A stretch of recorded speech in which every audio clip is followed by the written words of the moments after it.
نحمدہ ونصلی علی رسولہ الکریم اما بعد۔ میرے دوستو، جب اللہ تبارک و تعالیٰ انسان کی غیبی مدد فرمانے والے ہوتے ہیں، آپ کی مانگی ہوئی دعاؤں کو اللہ قبول کرنے والے ہوتے ہیں، تو کون سی نشانیاں ظاہر کرتے ہیں میں آپ کو بتلاتا ہوں، توجہ سے میری بات کو سنیں۔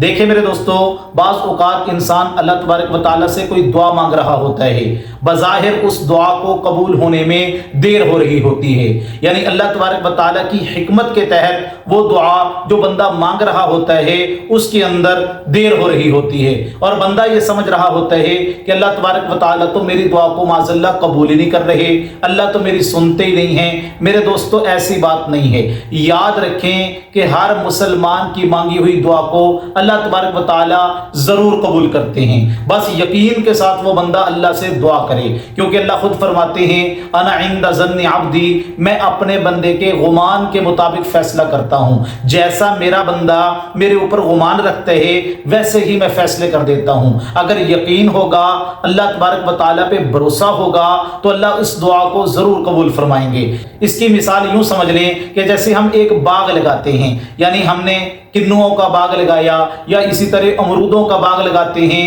ان درختوں کے لگانے کا مقصد کیا ہے میرے دوستو؟ مقصد تو یہ ہے نا کہ ان سے ہمیں کنوں ملیں گے، اس درخت سے ہمیں پھل ملے گا، اس درخت سے ہمیں امرود ملیں گے۔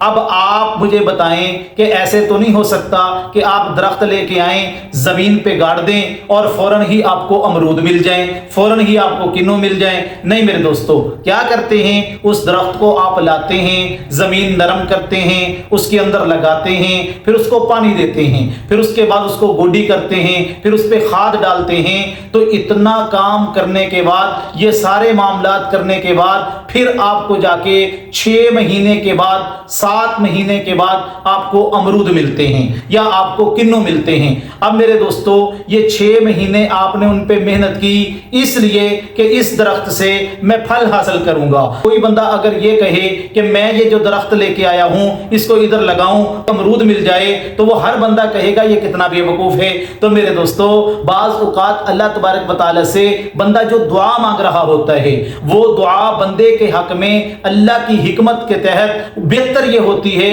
اس چیز سے بہتر جو وہ مانگ رہا ہے اس کو عطا کرنا چاہتے ہیں، اور اس کو دینے کے لیے اللہ کے علم میں یہ حکمت کے تحت ہوتا ہے کہ اللہ بہترین وقت میں، جس وقت بندے کو زیادہ اس چیز کی ضرورت ہو اس وقت بندے کو دینا چاہتے ہیں۔ مثال کے طور پہ حضرت ابراہیم علیہ السلام کو آپ دیکھ لیں کہ بڑھاپے کے عالم میں اللہ تبارک و تعالیٰ سے دعا کرتے ہیں، ربی حبلی من الصالحین، اللہ مجھے نیک اور فرما بردار بیٹا عطا فرما۔ اب اللہ تبارک و تعالیٰ نے یہ بیٹا بڑھاپے کے عالم میں ان کو دیا۔ اب بڑھاپے کے اندر بیٹے کا مل جانا یہ کتنے بڑے سہارے کی بات ہے۔ اسی طرح حضرت زکریا علیہ السلام کو آپ دیکھ لیں، اللہ تبارک و تعالیٰ سے کیا دعا کرتے ہیں؟ یا اللہ، میں بوڑھا ہو چکا ہوں، میں کمزور ہو چکا ہوں، میری ہڈیاں کمزور ہو چکی ہیں، اے میرے مالک ذریۃ طیبہ، اللہ مجھے نیک اولاد عطا فرما، اللہ مجھے بیٹا عطا فرما۔ تو اللہ تبارک و تعالیٰ نے دعا کو قبول کیا اور حضرت یحییٰ علیہ السلام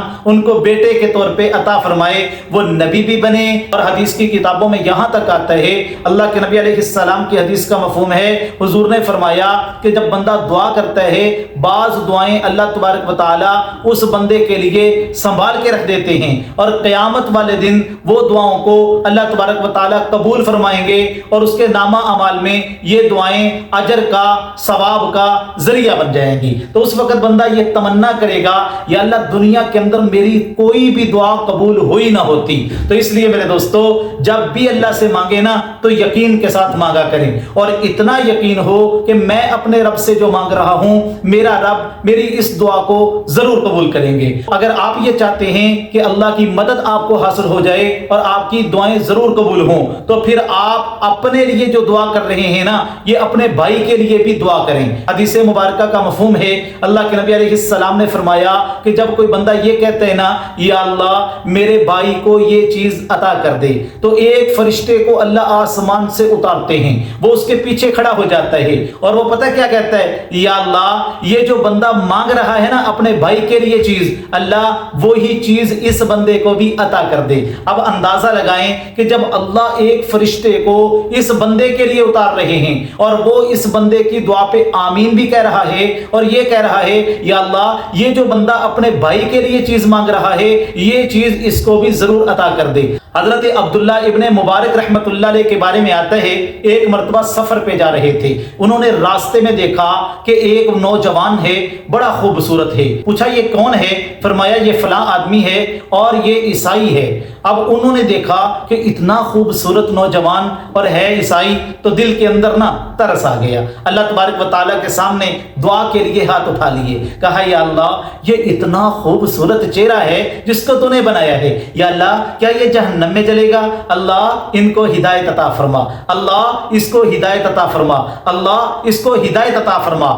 کتابوں میں لکھا ہے 3 دن نہیں گزرے تھے وہ نوجوان حضرت عبداللہ ابن مبارک کے ہاتھ پہ بیعت کرتا ہے اور کلمہ پڑھ کے مسلمان ہو جاتا ہے۔ تو میرے دوستو آپ اندازہ لگائیں کہ کسی کے لیے دعا کی، اللہ تبارک و تعالیٰ نے ان کی دعا کو قبول کیا، ان کی وجہ سے اس عیسائی کو ہدایت مل گئی، تو جو دعا کرنے والے عبداللہ ابن مبارک ہیں ان کا اللہ کے ہاں کیا مقام ہوگا آپ اندازہ لگا لیں۔ حضرت عمر رضی اللہ تعالیٰ عنہ ایک مرتبہ سفر پہ جا رہے تھے، انہوں نے نا کچھ بچوں کو دیکھا تو ایک بچے کو بلا کے کہنے لگے کہ بیٹا آپ میرے لیے دعا کریں۔ اب لوگ بڑے پریشان ہوئے کہ آپ امیر المؤمنین ہیں، آپ اللہ کے نبی کے صحابی ہیں، آپ بچے سے دعا کروا رہے ہیں؟ فرمایا ہاں میں اس بچے سے دعا کروا رہا ہوں جو کسی عمل کا ابھی تک مکلف نہیں ہے، کیونکہ یہ بچہ ہے اور اس کے ذمے کوئی گناہ نہیں ہے۔